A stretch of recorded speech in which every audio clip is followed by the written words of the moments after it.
আমার নিচে ব্যথা করছে, একটু দেখো না প্লিজ। তোমার নিচে মানে? আমার নিচে মানে আমার নিচে। এই দেখো না সোনা, প্রচন্ড ব্যথা করছে, সহ্য করতে পারছি না। কি জন্য ব্যথা করছে? ডক্টর ডাকবো? আরে আমি কি জানি কেন ব্যথা করছে? তুমি জানো, কি করছো না করছো আল্লাহ জানে। এখন সেই কারণে ব্যথা করছে।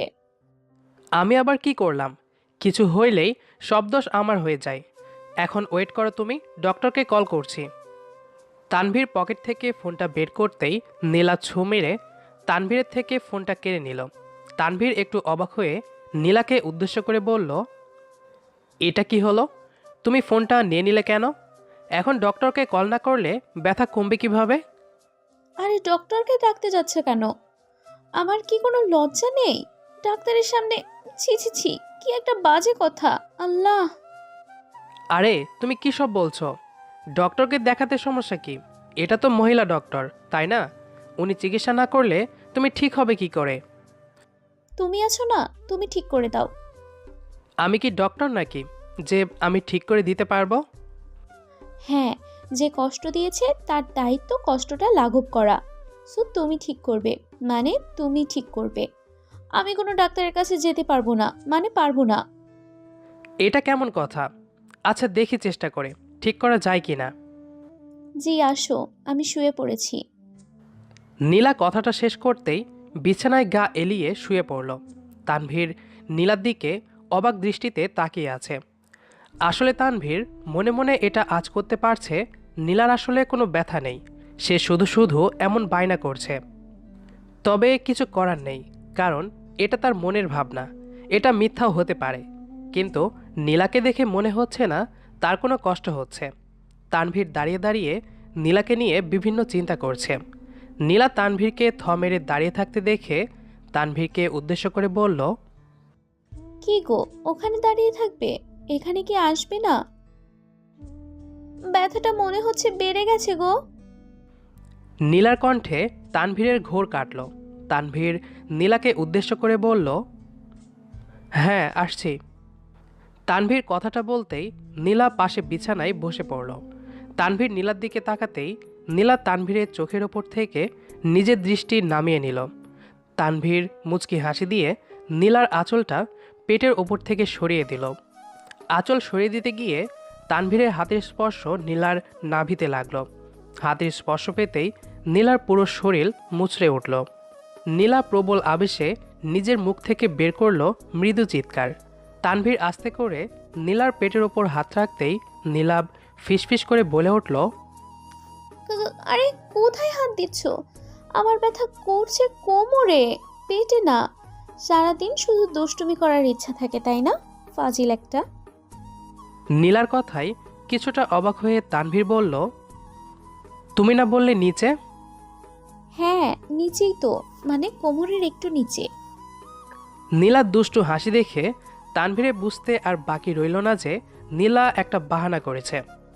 আসলে তার আদর চাই এখন, তবে মুখ ফুটে সেটা বলবে না, তাই ব্যথার অজুহাত দেখাচ্ছে।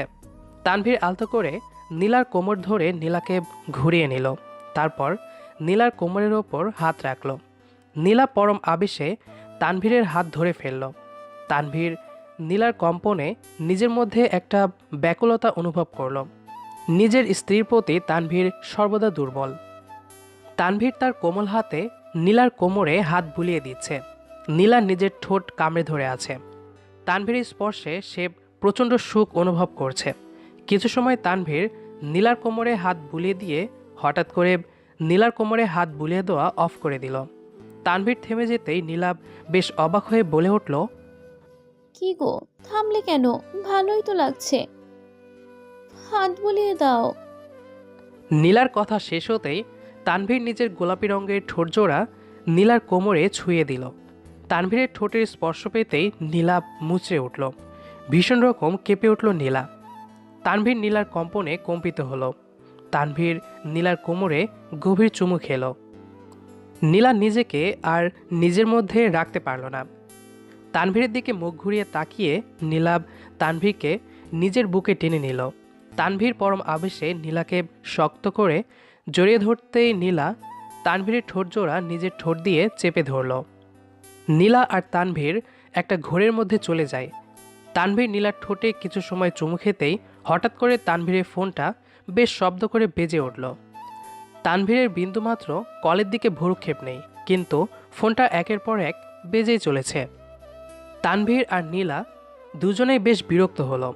তানভীর নীলার ঠোঁটকে ছেড়ে দিতে বাধ্য হলো, কারণ নীলা তানভীরের ঠোঁট থেকে নিজের ঠোঁট জোড়া আলগা করে নিয়েছে।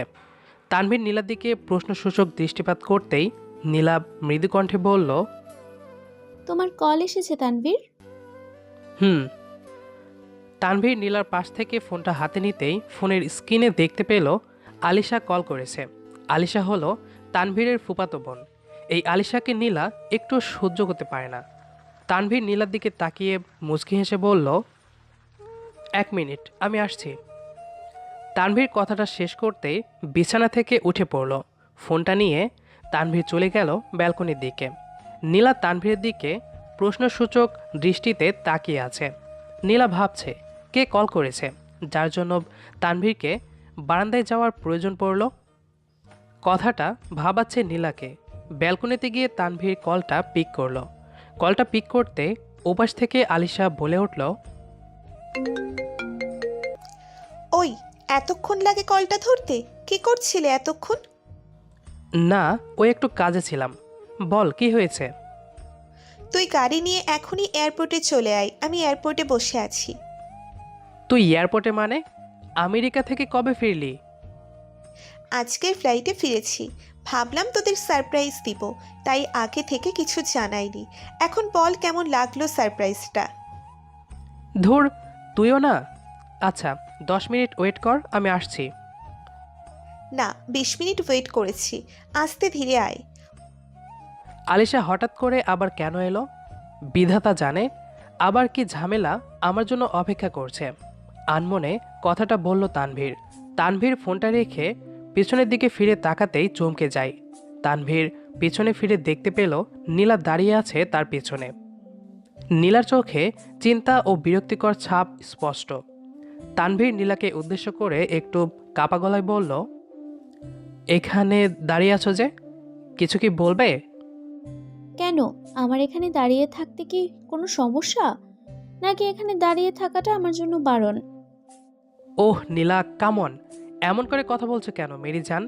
তোমার যেখানে ইচ্ছা সেখানে থাকলে তো আমার সমস্যা শোনা। তোমার জায়গা আমার বুকে, তুমি শুধু এই বুকে থাকবে। তানভীর কথাটা বলতে বলতে নীলার কাঁধের ওপর নিজের 2 হাত রাখল। নীলা ভীষণ তিক্ততার কণ্ঠে বলল, কে আসছে? ওহ, ভালো কথা মনে করিয়ে দিছ। আলিশা আসছে। সারপ্রাইজ দিতে আগে থেকে কিছু জানায়নি। 2 দিন হয়তো থাকবে, তারপর চলে যাবে। হুম। নীলা আর কোনো কথা বলল না। তানভীরের হাত জোড়া নিজের কাঁধের ওপর থেকে নামিয়ে দিয়ে সে চলে যায়। তানভীর বেশ বুঝতে পারছে নীলা আলিশার এখানে এমন হুট করে আসায় মোটেও খুশি হয়নি। কিন্তু কি আর করার, আলিশা তার ফুফাতো বোন, তাকে তো এখানে আনতেই হবে। তাছাড়া তানভীরের করার মতো কিছু নেই। নীলা চলে যেতে তানভীর গাড়ির চাবি নিয়ে দ্রুত বাড়ি থেকে বেরিয়ে যায়। এয়ারপোর্টে আসতেই তানভীর আলিশাকে কল করে। কিছু সময় কলটা রিং হবার পরে হঠাৎ করে তানভীরকে ভীষণ অবাক করে দিয়ে একটি শর্ট স্কার্ট পরা মেয়ে তানভীরের দিকে দৌড়ে ছুটে আসতে লাগলো। তানভীর ভালো করে লক্ষ্য করে বুঝতে পারল এটা আলিশা। এই কয়েক বছরে সামান্য পরিবর্তন হয়েছে, তবে তাকে চেনা যাবে না এমন কিছু নয়। আলিশা তানভীরের দিকে দৌড়ে ছুটে এসে তানভীরকে শক্ত করে জাপটে জড়িয়ে ধরে। তানভীর আলিশার এমন অদ্ভুত ব্যবহারে একটু বিব্রত হলো। আলিশা তানভীরকে জড়িয়ে ধরে বলতে লাগলো, ওহ মাই সুইট কিউট বয়টা, এত হ্যান্ডসাম হতে কে বলেছে তোমায়? সে দূর থেকেই আমার দৃষ্টি তোমার উপর পড়ে যায়। আহ, কি রূপ! এই রূপের তেজ সেই আমেরিকা থেকে আমায় টেনে হিচড়ে নিয়ে এসেছে। আলিশার কথা শুনে তানভীর থ মেরে যায়। এসব কি বলছে আলিশা? মাথা ঠিক আছে তোর? থ মেরে দাঁড়িয়ে কথাটা ভাবল তানভীর। অতপর তানভীর আলিশাকে নিজের থেকে আলতো করে ছাড়িয়ে নিয়ে একটু গম্ভীর গলায় বলল, এসব কি কথা আলিশা? তোকে না বারণ করেছি এসব কথা বলবি না? আমি তুই দুজন জানি এটা ফান, তবে তোর ভাবি দেখলে তো অন্য কিছু মনে করতো। নেক্সট টাইম এমন করিস না। আরে ধুর, মজাটাকে সত্যি করে যে ভীষণ ইচ্ছে ছিল আমার, কিন্তু কপাল। ভাবি তো তোর জীবনে অনেক পরে আসছে, কিন্তু তানভীর আমি তোর জীবনে ভাবির অনেক আগে এসেছি। তোর উপর আমার অধিকার সব থেকে বেশি। আলিশা তানভীরের দিকে তীক্ষ্ণ দৃষ্টিতে তাকিয়ে আছে। তানভীরও আলিশার দিকে এক দৃষ্টিতে তাকিয়ে আছে। কেউ কোনো শব্দ করছে না। মনে হচ্ছে দুজন নীরব হয়ে গেছে। কোনো একটা বাঁধন তাদের আটকে দিয়েছে। কিন্তু তানভীর সেই নীরবতাটাকে বেশিক্ষণ স্থায়ী হতে দিল না। বেশ শব্দ করে তানভীর হেসে ফেলল। তানভীরের ঠোঁটের কোণে হাসি রেখা দেখে আলিশাও খিলখিল করে হেসে দিল। মজার ছলে আরও বহু বছর আগে আলিশা তানভীরকে ভালোবাসি বলে, কিন্তু তানভীর সেটাকে মজা হিসেবে নিয়ে আলিশার সত্যিকারের ভালোবাসাকে প্রত্যাখ্যান করে নীলাকে ভালোবেসে বিয়ে করলো। সেই দিন আলিশা প্রচণ্ড কষ্ট পায়। এমনকি বিয়ের পর আলিশা সরাসরি নীলাকে বলে দিল সে তানভীরকে ভালোবাসে, কিন্তু তখন আর করার মতো কিছু ছিল না। নীলা এসব কথা শোনার পর থেকে আলিশাকে সহ্য করতে পারে না। নীলার জায়গায় যে কেউ থাকলে হয়তো এমনটাই করত, কারণ একজন নারী সবটা সহ্য করতে পারলেও নিজের স্বামীর ভাগ কখনো কাউকে দিতে পারে না। তানভীর আলিশাকে নিয়ে সোজা এয়ারপোর্ট থেকে বাড়ি চলে আসে। বাড়ি আসতেই আলিশা নীলাকে দেখতে পেয়ে নীলাকে জড়িয়ে ধরল। নীলা একটু অবাক হয়ে যায়, কারণ সে আলিশাকে দেখতে পায়নি। আলিশা নীলাকে পেছন থেকে জড়িয়ে ধরে বলতে লাগলো, ভাবি কেমন আছো? আমার সুইট বরটাকে ভালোবাসা দিতে কি কোনো কিপটিমি করছো? বলো বলো। নীলা কিছুটা বিরক্ত বোধ করে আলিশার হাতটা নিজের শরীর থেকে সরিয়ে দিয়ে ঠোঁটের কোণে মিথ্যে হাসি আনার চেষ্টা করলো। আরে আলিশা, তুমি কখন এলে? আগে বলবে না? এমন সারপ্রাইজ কেউ দেয়? সারপ্রাইজ দেওয়াটাই তো আমার কাজ। এখন একটু চা করে নিয়ে এসে তো ভাবি। আমি তোমার বরকে একটু নিয়ে গেলাম, কেমন? আলিশা কথাটা শেষ করতেই তানভীরের হাত ধরে তানভীরকে টানতে টানতে নিয়ে যেতে লাগলো নিজের সঙ্গে করে। নীলা একদৃষ্টিতে তাকিয়ে আছে আলিশা আর তানভীরের দিকে। বুকটা মনে হচ্ছে ছিঁড়ে গেছে তার। নিজের কলিজাটা মনে হচ্ছে আলিশা নিয়ে যাচ্ছে। নীলা ভাবল তানভীর হয়তো আলিশার সাথে যেতে আপত্তি করবে, কিন্তু না, তানভীরও আলিশার সাথে চলে গেল রুমে। নীলা আর কি করবে, কিছুই তো বুঝতে পারছে না। তো বল, সংসার কেমন চলছে? এই চলছে ভালোই। তোর কি খবর? আর কতকাল রাজকুমারের জন্য অপেক্ষা করবি? অপেক্ষার অবসান ঘটে গেছে মেরি সুইটহার্ট। আমি আমার রাজকুমারকে পেয়ে গেছি। ও মা, তাই? কাকে পেলি? কে সে? কি করে? কোথায় থাকে? সে কে, কি করে, কোথায় থাকে, এত কথা আমি তোকে বলতে পারবো না। এত তথ্য জানার থাকলে আজ বিকেলে চল মিট করে জেনে নে। আয় হাই, আজ বিকেলে? হ্যাঁ, কেন? Any problem? আরে না, প্রবলেমের কি আছে, তবে ছেলের সম্পর্কে একটু কিছু আগে থেকে জানা থাকলে ভালো হতো। ছেলে সফটওয়্যার ইঞ্জিনিয়ার, আমেরিকায় আমার সাথেই কাজ করে। নাম রিয়ান। ও একটু পরে বাংলাদেশে আসছে। আমাদের একই ফ্লাইট ছিল, তবে একটা কাজেও লেট করে, তাই আমি আগে চলে আসি। বাহ বাহ, তুই দেখে একটা সুপার উস্তম। একা একা কাউকে কিছু না জানিয়ে। ভালো। ভালো না কচু, ওরে তো আমার সহ্য করতেই অসহ্য লাগে। সব কাজে লেট, মাঝে মাঝে ইচ্ছে করে মাথা ফাটিয়ে দিই। না না, এমন করিস না। বেচারাকে আস্তে ধীরে মারবি। এত তাড়াতাড়ি কিছু করলে তো সমস্যা, তাই না? সেটাই।